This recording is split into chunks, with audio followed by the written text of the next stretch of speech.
बिस्मिल्लाहिर्रहमानिर्रहीम। आज की वीडियो में मेरे साथ मेरे क्लाइंट यूरोप से आए हुए और इसने साथ डायरी लेके आया। इसमें बहुत सारे क्वेश्चन लिखे। इसने जब खोला तो मैंने कहा अभी इसको रख ले, वीडियो में बनाते हैं इसी टॉपिक पे, ताकि दूसरे लोगों को भी फ़ायदा हो जाए। शायद कोई इंटरेस्टिंग क्वेश्चन हो या ना भी हो तो आप लोगों को भी पता चल जाएगा। तो इसने कहा मैं अपने क्वेश्चन पूछ लेता हूँ। मैंने कहा नहीं, वो उसी टाइम आप खोलेंगे और मुझसे पूछेंगे, ताकि मेरी माइंड में ये ना हो कि इस क्वेश्चन को ये आंसर देना है। सामने दोस्त भी बैठा हुआ है। इसके यही अल्फाज था पहला कि सर मैं बहुत कॉम्प्लिकेटेड हूँ और मुझे सेटिस्फाइड करना बहुत मुश्किल है, तो आपने मुझे सारे क्वेश्चन का आंसर देना है। तो मैं अब्दुल्ला से रिक्वेस्ट करता हूँ कि आपने क्वेश्चन शुरू करें ताकि आप लोगों को भी आ जाए। अस्सलाम वालेकुम। मेरा नाम अब्दुल्ला है, मैं इटली में होता हूँ। तो मैंने सर को चूज़ किया है बहुत रिसर्च करने के बाद। 1 साल की रिसर्च के बाद मेरे पास बहुत एक्सेस था तरक्की में भी, कहीं पे भी ट्रांसप्लांट कराने के लिए। लेकिन मैंने सर की वीडियोस वगैरह देख के रिसर्च करके मुझे सर से सेटिस्फाई हुआ हूँ, तो आज मैं सर के पास आया हूँ। तो सर से मेरे कुछ क्वेश्चंस हैं हेयर ट्रांसप्लांट के बारे में। सबसे पहला क्वेश्चन मेरा सर से ये है कि हेयर ट्रांसप्लांट के लिए सूटेबल बंदा कौन होना चाहिए, कि कैसे वो सूटेबल होता है कोई बंदा। हाँ बिल्कुल, बहुत ही अच्छा क्वेश्चन है। तो मैं हमेशा कहता हूँ कि हर मरीज़ का ट्रांसप्लांट नहीं हो सकता है और ना हर मरीज़ पे हाथ डालने चाहिए। लेट से आपके पास कोई आता है, उसको बहुत ज़्यादा शुगर है या कोई और बीमारी है, स्किन कंडीशन है, और आप उसमें भी ट्रांसप्लांट करते हो तो डेफिनेटली ख़राब होगा। जिसका डोनर नहीं है और आप उसको ट्रांसप्लांट करते हो तो डेफिनेटली उसका रिजल्ट नहीं आएगा। जिसका बहुत ज़्यादा अर्ली एज हो और उसकी अभी बार्डनेस कंप्लीट नहीं हो तो आपको उसको ट्रांसप्लांट नहीं चाहिए। नो मतलब है इसका कि यानी ट्रांसप्लांट के लिए आइडियल कैंडिडेट होना चाहिए, आपका एज पूरा होना चाहिए, आपके पास डोनर होना चाहिए और आपका जो हेल्थ है मेडिकली आपको फिट होना चाहिए। तो फिर उसके बाद ट्रांसप्लांट करनी चाहिए। अच्छा, दूसरा मेरा क्वेश्चन ये है कि हेयर ट्रांसप्लांट से पहले कोई स्पेसिफिक ट्रीटमेंट हर पेशेंट को चाहिए होती है, या हम डायरेक्टली ट्रांसप्लांट की तरफ जा सकते हाँ हैं। बिल्कुल, अगर किसी का डोनर साइट अच्छा है, कोई बीमारी नहीं है और उसके पास टाइम है और आपके डॉक्टर के पास भी टाइम है तो डायरेक्ट भी आपका ट्रांसप्लांट हो सकता है। मोस्टली लोगों को सर ये होता है कि उनको डेंड्रफ का इशू होता है, तो यही मैंने या कर दिया ना कि इसमें अगर कोई बीमारी नहीं, लेट से डेंड्रफ वाले आते हैं तो हम उसको पहले डेंड्रफ का ट्रीटमेंट देते हैं। जिसका डोनर साइट अच्छा नहीं होता है उसको हम डोनर साइट की ट्रीटमेंट देते हैं कि 6 महीने ले ले, डोनर अच्छा कर दे, फिर उसके बाद ट्रांसप्लांट करते हैं। या किसी का शुगर है तो उसको मैं एंडोक्राइनोलॉजी के पास भेज देता हूँ कि अपना शुगर कंट्रोल करा दे, ये ठीक हो जाए, फिर आ जाए ट्रांसप्लांट के ये लिए। सर वैसे तो पहले एफ यू टी टेक्नोलॉजी के बाद एफ यू ई टेक्नोलॉजी आई है। उसमें जो उन्होंने अपग्रेड किया है सफ़ायर एफ यू ई। हाँ, तो ये सफ़ायर एफ यू ई और एफ यू में क्या डिफरेंस है? एफ सफ़ायर एफई और एफई दोनों एक ही चीज़ है, दोनों में सिर्फ ब्लेड का फ़र्क है। एफई में स्टील का पुराना जो टाइटेनियम ब्लेड है, वो उसको सीटीसी ब्लेड बोलते हैं, वो थोड़ा मोटा होता है, उसका टिश्यू रिएक्शन ज़्यादा होते हैं। और इसके अलावा जो सफ़ायर ब्लेड है वो बहुत फाइन होता है, क्रिस्टल से बना होता है। ये जो सफ़ायर स्टोन है उसी से बना होता है, तो वो एक्सपेंसिव है। और सफ़ायर के जो इंसिजन होते हैं वो बहुत करीब करीब बनते हैं और टिश्यू स्कारिंग नहीं करते, यानी स्किन को भी ख़राब नहीं करते। तो सफ़ायर ब्लेड जो है वो आम ब्लेड से अच्छा है, एक्सपेंसिव है और उस पर डेंस काम हो सकते हैं। अच्छा सर, ये है कि आप डेंसिटी किस हिसाब से मेजर करते हैं, बालों की डेंसिटी वो अगर। हम अंदाजे से करते हैं। लेट से किसी का डोनर साइड बहुत अच्छा है तो चूंकि मैं प्लास्टिक सर्जन हूँ, डॉक्टर हूँ, यानी तो हमें पता चलता है कि किस स्किन में कितने स्क्वायर सेंटीमीटर पे इंसिजन देने होते हैं। तो इसका मिनिमम लिमिट है कि कम से कम 35 ग्राफ्ट पर स्क्वायर सेंटीमीटर होनी चाहिए, लेकिन वो हम मेजर नहीं करते, वो हम देख के करते हैं। लेट से आपके पास ग्राफ्ट बहुत ज़्यादा है और डोनर एरिया गंज जो बाल्ड पेच है वो कम है, तो उसमें हम बहुत करीब करीब लगा देते हैं। लेट से आपके पास पूरा सर खाली है, डोनर कम है और आप चाहते हो कि मेरा एरिया भी ज़्यादा कवर हो जाए, तो उसमें हम बहुत ज़्यादा डेंस नहीं लगाते ताकि एरिया भी थोड़ा कवर हो जाए। और साथ साथ में जो सर्जन होता है वो आपकी जो स्किन का स्कीम या टॉलरेंस है वो भी देखते हैं। लेट से मैं यहाँ छोटी सी जगह में 100 इंसिजन बनाता हूँ तो ये जगह कीमा बन जाएगा ना, डेड हो जाएगा। तो उसका सेफ लिमिट होता है कि उसके अंदर आप रहे, स्किन का कलर ख़राब ना हो, नेक्रोसिस ना हो। सही है। और सर ये कास्ट के बारे में ज़रा बताइएगा कि सफ़ायर और रेगुलर की जो प्राइस है। रेगुलर फी जो है वो हमारा जो कन्वेंशनल है, जो सब बहुत पहले से चल के आ रहा है, उसका आजकल 170 प्राइस है, यानी 2025 की बात हो रही है। हम अभी अप्रैल 2025 में ये बात कर रहे हैं, तो आजकल उसका 170 प्राइस है। उसको आजकल मैं बिल्कुल पसंद नहीं करता हूँ क्योंकि सफ़ायर ब्लेड अगर कोई अफोर्ड कर सकता है वो उससे अच्छा है, उसके रिजल्ट भी अच्छे होते हैं और स्किन स्कारिंग भी बहुत कम होती है।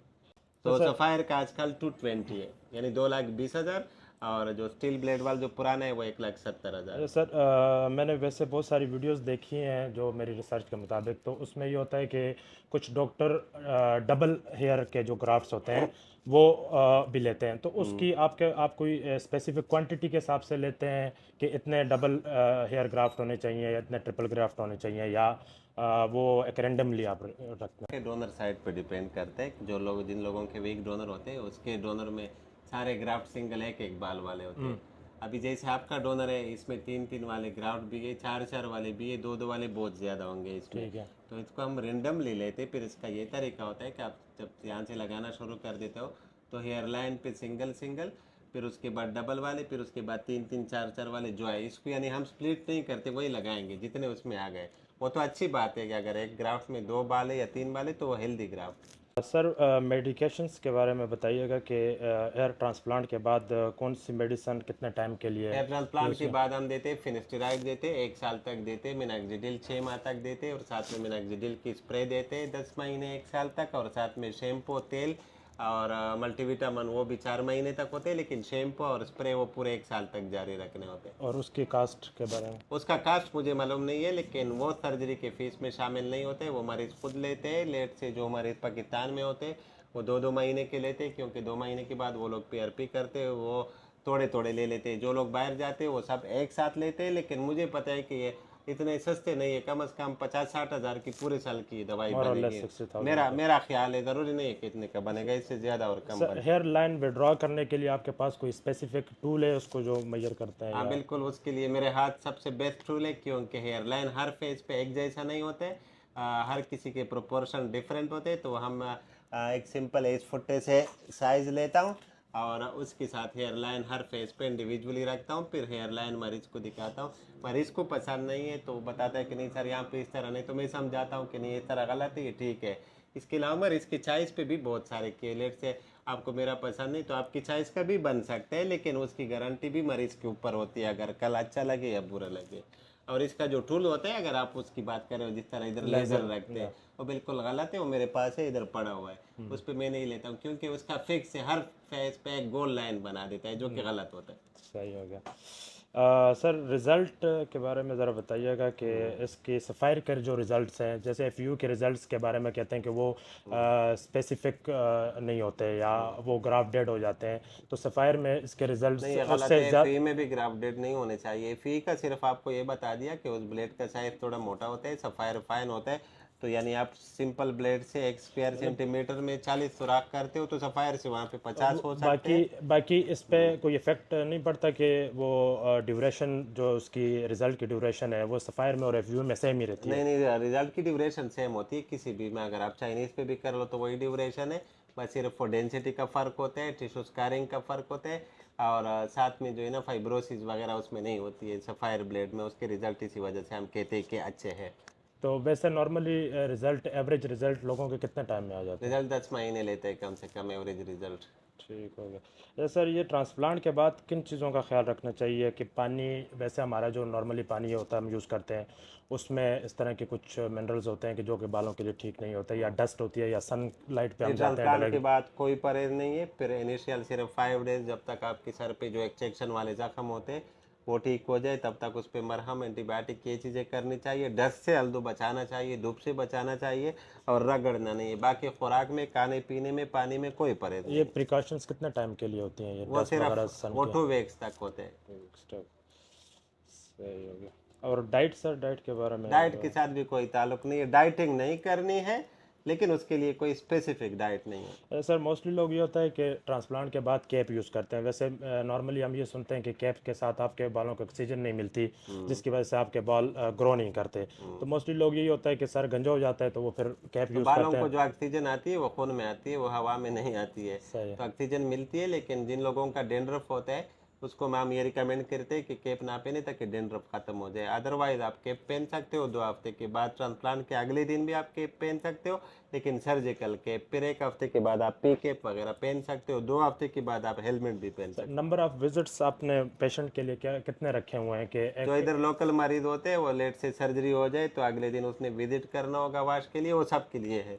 और बाकी जो लोकल मरीज है वो 2-2 महीने पे विजिट करते हैं पीआरपी के लिए, और चेकअप भी हो जाती है। जो बाहर के या दूर के मरीज होते हैं उसको हम नहीं बुलाते। पीआरपी का प्रोसीजर क्या होता है? ट्रांसप्लांट से पहले करते हैं, बाद में करते नहीं, हैं? पीआरपी हम ट्रांसप्लांट की बात करते हैं 2-2 महीने के बाद, लेकिन वो ओवरसीज जो बाहर मुल्क के मरीज होते हैं उसके लिए नहीं होते, सही उसको है। बोलते नहीं करें। पीआरपी की जो कॉस्ट है वो इसी? पीआरपी की तो सस्ता है हमारा, तो सब पूरे मुल्क में सबसे सस्ता पीआरपी यानी मीजो पीआरपी हम 8000 और 10,000 का करते हैं। अच्छा सर, ये जैसे मेरी कंडीशन है बालों की, मेरे ऑलरेडी कुछ बाल हैं, तो ये जो एग्जिस्टिंग बाल होते हैं इनको, इनके फाल को ओवरकम करने के लिए क्या फिर? आपके जो बाल है ना, जो आप कह रहे हैं एग्जिस्टिंग, ये मेरे हिसाब में नहीं है, क्योंकि ये वेलस में कन्वर्ट हो चुके हैं और इसने गिरना है। ये हम हिसाब में कैसे, हम जब ट्रांसप्लांट करेंगे तो यहाँ से डेंस जाएंगे पीछे जहाँ तक हो गया, इन बालों ने गिरना है। हाँ, इसको हम दवाइयों से अच्छा कर सकते हैं, या ट्रांसप्लांट के बाद ये भी अच्छा ग्रोथ कर लेते हैं, लेकिन वो आर्जी होता है, जब आप मेडिसिन छोड़ेंगे तो ये वापस गिरेंगे। सर मिनॉक्सिडिल के बारे में वैसे पूछना था, वो ऑलरेडी आपने बता दिया कि वो ज़रूरी होता है। वैसे मैंने ये सुना है कि मिनॉक्सिडिल जब आप यूज़ करते हैं तो हाँ, जो तो वो आपको ट्रांसप्लांटेड बालों पे वो इफेक्ट नहीं नहीं है। करता। हाँ, वो ट्रांसप्लांटेड बालों को उगाता है। वो अपने बाल जैसे इसके बाल है और उसको शुरू कर दे तो जो बाल गिरते हैं उसको रोक लेता है। फिर आप मिनॉक्सिडिल छोड़ेंगे तो वो सारे एक साथ गिर जाएंगे। ये गिर जाएंगे। ट्रांसप्लांटेड वाले तो गिरते नहीं है ना वापस। सर ये प्रोसीजर पे कितना टाइम, इस पे कितना टाइम लगता है? प्रोसीजर पे, ट्रांसप्लांट पे कम से कम 8 से 10 घंटे, 12 घंटे, 13 घंटे तक लग सकते हैं। डिपेंड करते हैं किस टाइम आपका शुरू होता है। मेरे 2 सेटअप से, मॉर्निंग में शुरू होता है, इवनिंग वाले में शुरू होता है, जो आपका वो स्लाट होता है। तो आपके जो ट्रांसप्लांट टीम वर्क प्रोसीजर है, सारा काम ना सर्जन का होता है ना टेक्नीशियन का होता है। ट्रांसप्लांट में जो सारा प्लानिंग होता है वो सर्जन का होता है। जैसे डॉक्टर उमा बेटी होती है, मैं बेटा होता हूँ, हेयर लाइन या ये बना लेती है या मैं बना लेता हूँ। फिर उसके बाद जो सर्जन का काम है इंसिजन वाला, वो या ये करती है या मैं करता हूँ। हम डॉक्टर के अलावा टेक्नीशियन के लिए नहीं छोड़ते हैं। और कुछ केसेस में हम दोनों मिल के कर लेते हैं, यानी आधा ये कर लेती है आधा वो। हम अपनी टाइमिंग और पेशेंट को और स्किन को देखते हैं, उसके मुताबिक डिसाइड करते हैं। तो हमारा काम कम से कम 40-50 मिनट घंटे में ख़त्म हो जाती है मरीज़ में।